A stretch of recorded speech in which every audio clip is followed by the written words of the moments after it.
not quite making enough power. We are slightly losing power, not by much though.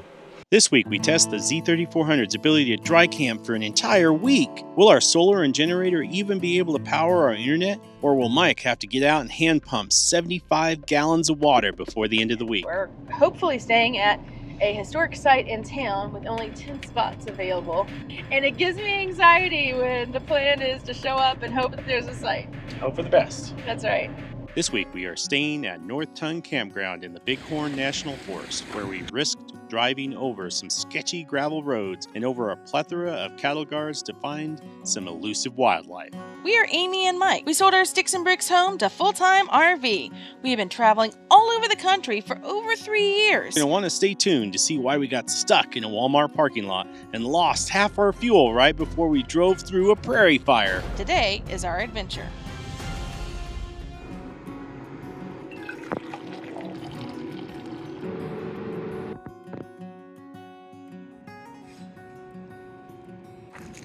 Unfortunately, because of, I think, the storm the other day, or maybe it's just also partially because of the time of year, that's the other thing we've heard, there has been a fire on Interstate 90. The interstate actually has been closed down for the last 4 or 5 days. Yeah, even when you plan, you can't plan for everything. You can't plan for that. There's so much to consider when you're on the road. You ready? Load up. Girl, we are off like a herd of turtles this morning. Not exactly. We're actually out pretty early for us and in less time. So I think we're getting into a rhythm of things. Mike did a lot of work last night to make sure that we had as little to do this morning as possible, which definitely helps. And I did the inside stuff, like the packing of the... What's wrong? I just got a warning that said change fuel filter. Pretty sure the fuel filter had plenty of life on it. I just checked it. Turn right on I-90 Business. It's live, folks. Then This is take what the you deal first with. right. Remaining fuel filter life 0. I don't know how that happened. Was it like 40%? No, there was something else that was 40%. I think that's the oil. This is your turn. Yeah. So maybe we were just looking at the oil instead. Either that or it's got the thing that you put in thing that I caused put it to in. gunk up. Yeah, Turn Kinda what I right was on wondering. I-90. Will they have it maybe at Walmart? potentially. Okay. So we are getting on the road and headed west, and we do have a stop planned at Walmart in Gillette, so only about 50 miles away. We're getting groceries. We're doing the trick that Mike reminded us of. We ordered all of our non-perishables. They'll be ready after 11 o'clock for pickup, and then we just go in and shop for the perishables, so it cuts our shopping time in half. So we're going to head to 7 nights total of dispersed camping, of Continue on I-90. of dry camping. And this is the longest that we've ever dry camped. So there's so much that goes into thinking about that. It's not just like pack it up and head out like you normally do. Mike had to fill all the extra fresh water this morning. He had to make sure the tanks were dumped. We had to charge everything, make sure we had like our e-bikes charged up, and our watches and our phones and everything charged up as much as possible, so that we're not drawing on that battery and the generator. Cameras too, of course, for you guys. That's right, because we want to bring you guys along. And we charged up Kayla's wine feature. Yeah, it's in full effect. I don't know if you heard it yet, but it's definitely in full effect this morning. We have a house draw fire to contend with. I was telling them about that earlier. 174,000 acres burned. So I think, do you know what the cause was? I want to say it was because of the storm we had on Monday. That seems reasonable, but we Googled house, maybe Amy said this already. Yeah, tell us in the comments if you know what house draw fire is. We don't know what that means. We Googled it. It didn't. It produced 0 results. Cancel. Does seem to happen a lot here in Wyoming. They mentioned it at the sip and walk that we went on. Mm-hmm. And they even have a Facebook page to dedicated to this. Dedicated to tell you about the fires. Fires and stuff. Anyway, we'll keep you updated as we Yeah. Keep heading north. I'm gonna get on the the Walmart app and see if they've got our fuel filter that we need. Maybe I can add that to our order. The more you know. A few moments later. So at this moment, I'm looking over and I'm seeing some white clouds coming from the truck like we're driving through a rainstorm. And it's obviously not raining right now, and I'm trying to sit here and figure out what's going on. So right now I've switched the menus on the truck, and I've realized that we've used a third of a tank of diesel, and we haven't really gone that far yet. I'm trying to do the math in my head and to figure out how much diesel we should have used, and it's just not coming up with the right amount. Now I'm realizing that something's probably direly wrong here, and we are gonna have to try and figure this out before we go any farther, because we shouldn't have used this much diesel fuel. Looking back now, and I'm really concerned now that diesel fuel is literally just spewing out of the back of the truck. What? Almost a third of a tank of gas. Over a third of a tank of gas fuel. Okay. We've only gone 69 miles. So why do you think we're using so much more? It's saying we're getting 9 miles to the gallon, but 9.6 miles to the gallon. But that's that math doesn't math. So again, the unsexy side of RVing. We are here at Walmart. I got the groceries. So you're thinking, why aren't you on the road? We think that the truck is leaking diesel where Mike installed the part yesterday. It's a little hard to tell because at this point there's diesel just coming out of everything. We have diesel sprayed all down the side of the truck and the trailer. We've only gone about 60 miles, and Mike was noticing something as we were driving, and he was a little bit concerned about it, but we knew we were stopping here, so he pulled over here and started checking. And so he has been trying to figure out what needs to happen, if it just needs to be tightened, or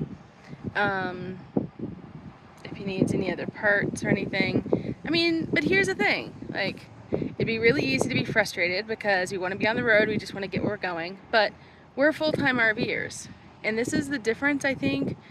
It's a shift for us in mentality, RVing for vacation versus RVing for life, right? So if we were on vacation, this could potentially ruin vacation for us. But as full-time RVers, I'm sitting here thinking to myself, we're in a safe spot. I have my home right here. We have Walmart and Advanced Auto within walking distance. There's a Flying J across the street, so we can fill up once we figure this out. Today it just so happens that I packed Kayla treat balls, so I'm gonna give those to her now. She looks pretty excited. She doesn't normally get treat balls in the truck. Okay, okay, come on, get her.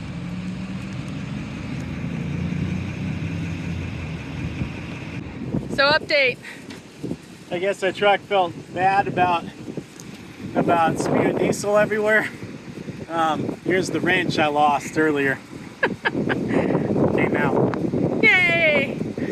Yay! All right, go wash up so we can go. So we heard this noise right as we came up the hill.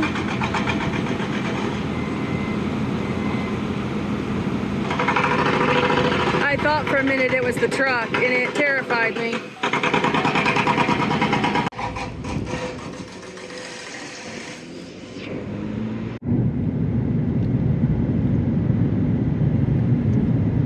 can see where it came all the way down to the interstate down here. Yeah, there are holes set in the middle of it. Yeah.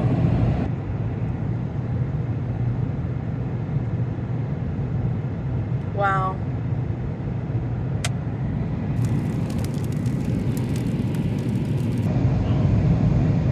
Airplane has dropped it. Yeah, that's what I was thinking. My gracious.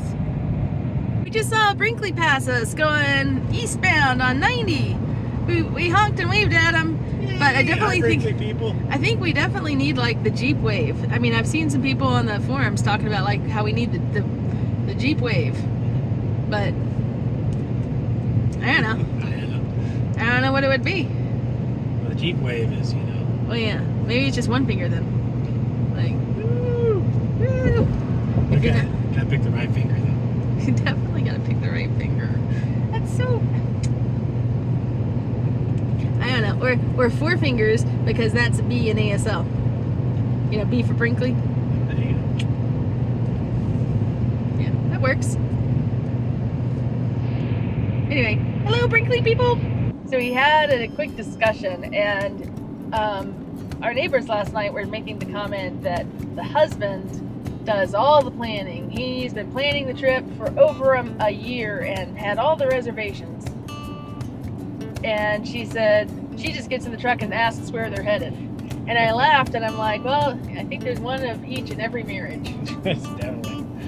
I don't know if it's a good thing or a bad thing. Is it better that the planner is the driver, or is it better that the planner is the passenger?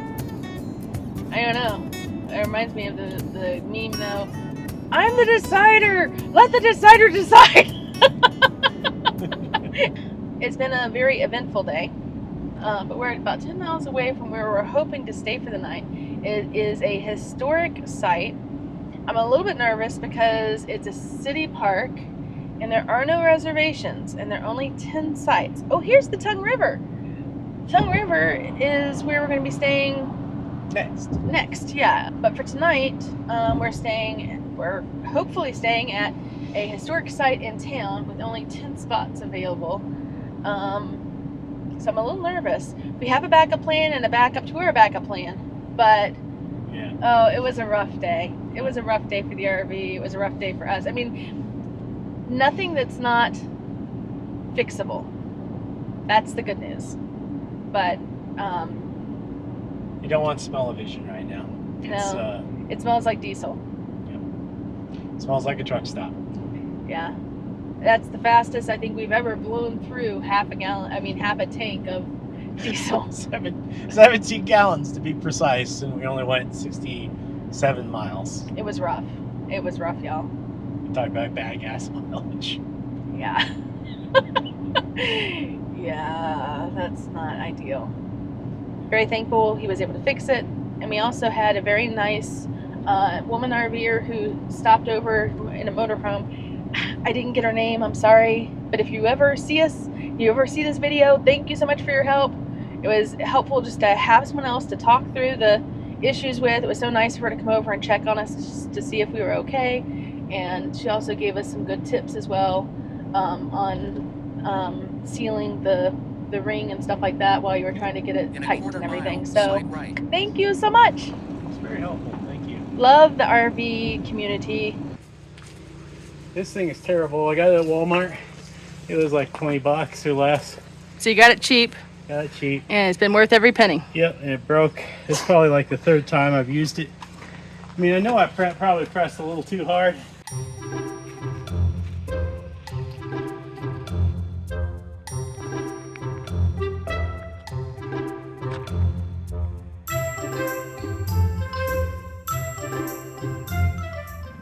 So Amy's got jokes, even at this early in the morning. What kind of jokes are that, my love?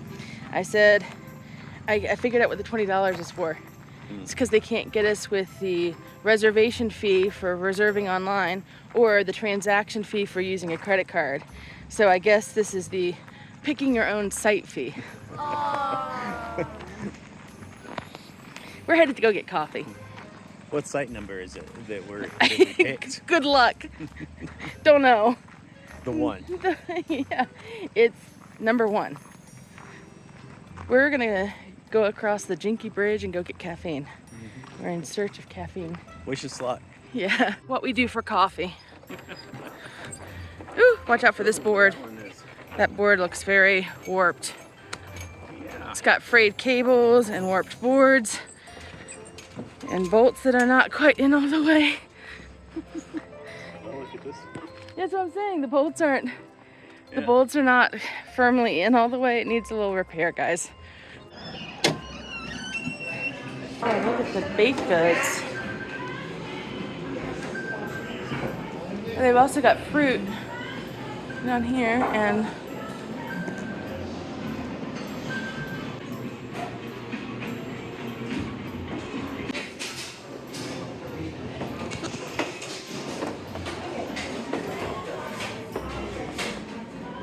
we acquired the coffee and we acquired the baked goods. How was your baked goods? I've definitely had better. I kind of hope I've made better.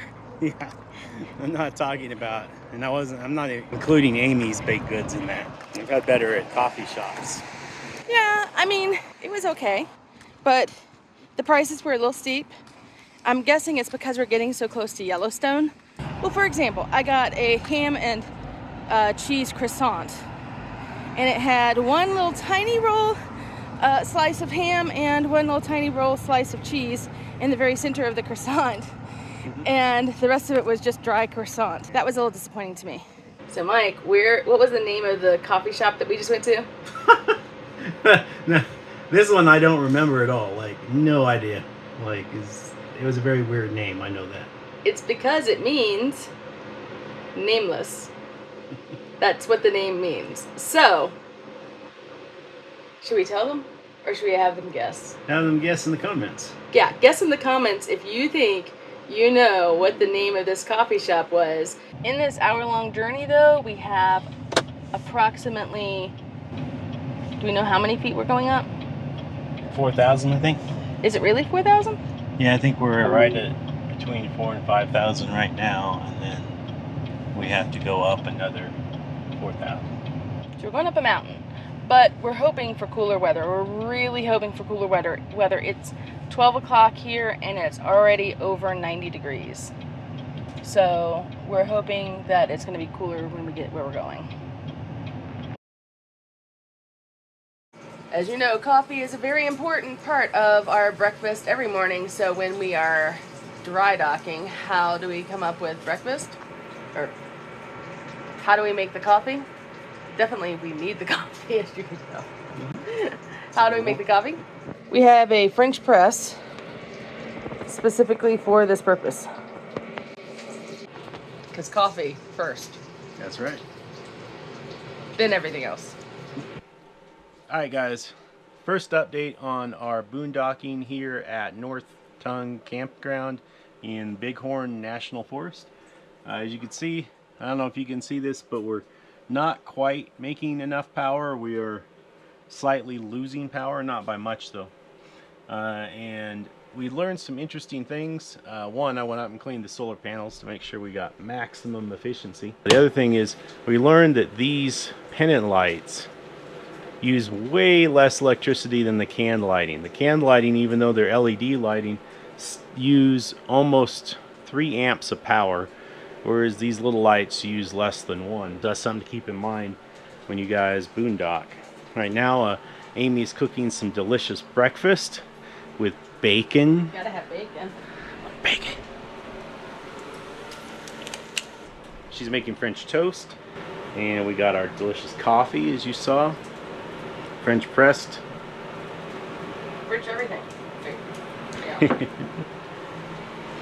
And we got our one ceiling fan on. What the heck is that? Oh. Wow, that's live for you there. Oh, our chairs fell over. That sounded dramatic. We can actually fix breakfast. We don't always have to go out for breakfast. Oh, gracious. We fix breakfast all the time. Don't let her fool you. On the back patio a lot. Today we can't do it on the back patio because we need to get a gas grill for the back patio. The electric one uses a little bit too much power. You can see our Starlink. I learned something. You can tell the Starlink to lay flat like that, and that's the only view we have right now really of the sky is flat. North is this direction. Did you ask them for recommendations on a gas griddle? Because I know everybody says Blackstone, but did you show them where we want to put it?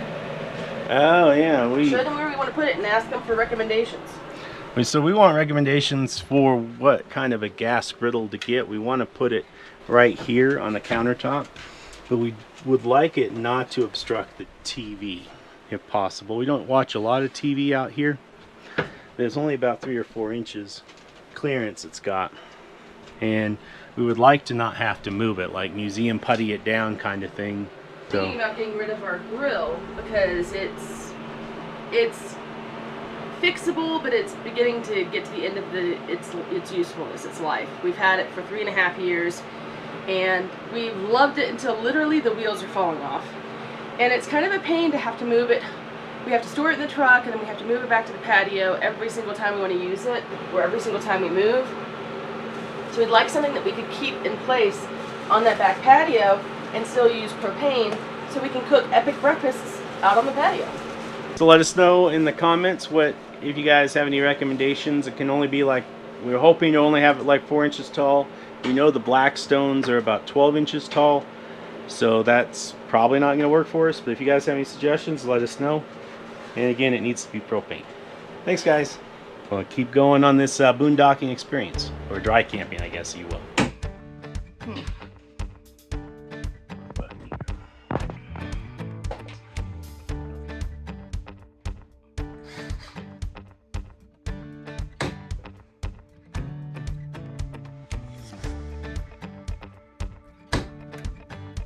There we go.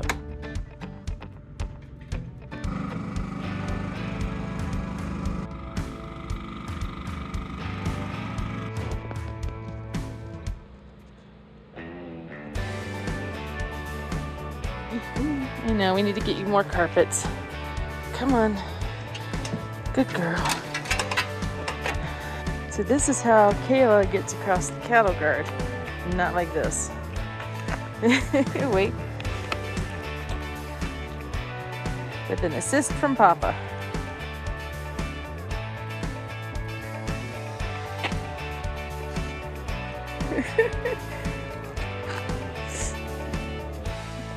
And she survived! That was so high. She gets so frisky when she survives. Like there was ever any question. This has been our favorite nighttime routine whilst at Bighorn National Forest. North Tongue camping. I am so impressed. Yeah, it's a nightly walk where we take Kayla and just go into the, we stay on the road. We don't go off onto the trails and stuff. It's been a lot of fun. It's a good way for us to just get out and be in nature. And unfortunately, we haven't seen a whole lot of wildlife here, but it is the start of hunting season. And so Mike did some research, and we think that could be one of the reasons why we're not seeing as much wildlife. But the scenes are so beautiful, guys. It's still worth it. It's so worth it. Oh, deer. How is the solar holding up based off of what your expectations of performance were? It's a little underperforming right now, but we are in shade most of the day, unfortunately. So you think in order to really suit our needs, we probably need a couple more panels, like large panels? I think so. Give us a little bit better surface area to collect sun in during times when we're like in the area we're in, where we don't have a lot of options in the campsite to get the vehicle where we need to be in order to maximize our sun exposure. Yeah. Picking up Kayla works pretty well until she finds mud puddles like this. Yesterday she found a mud puddle like this and tromped right through it.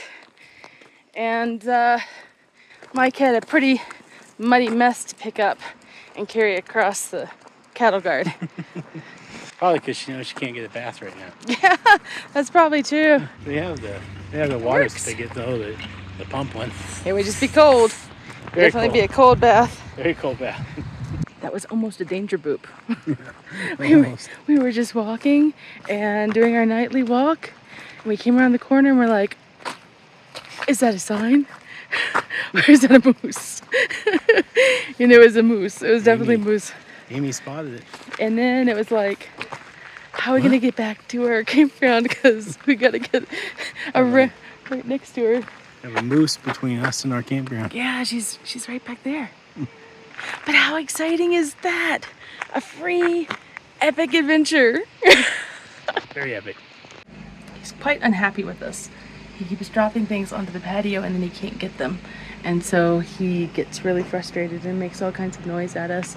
And he'll throw big things onto the roof as well. And it sounds like hail hitting the roof. Not that frequent, but like, you know, that hard, like it's like marbles hitting the roof or something. I think he's throwing pine cones or pine nuts. I'm not exactly sure. 13 alternate west. Are those cattle or bison? Cattle. That's a cat. I don't see any humps.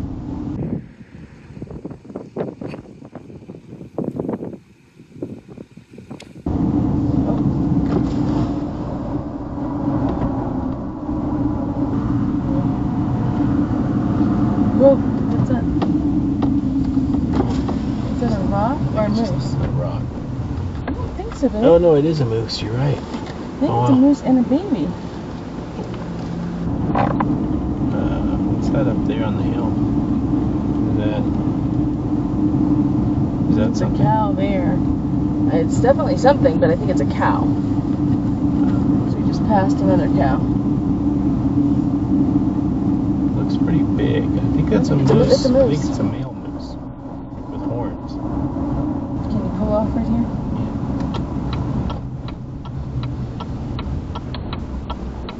Quick update for you. This is the last night we are here at Tongue River in Bighorn National Park. Now we have been dry camping for 7 days? 7 days. This is the longest we've dry camped ever. That's right. I think ever. So, I mean, I was thinking like, did we do it in the old RV? But no, I think this is the longest we've ever dry camped. The solar, as you said earlier, hasn't held up quite as well as you'd like, but we do have quite a bit of trees. We were only making half an amp at probably the brightest time of the day, which is not a lot of power. So we've had to run our generator for, 4 to 6 hours a day about. But we wanted to check with you our water and our propane to see how we did. Now wait, before we get to it, we started off with 1 full tank of water, and that's it. We have not filled up the entire week. That's right. 2 full propane tanks? No. 1 full and 1 like mostly full.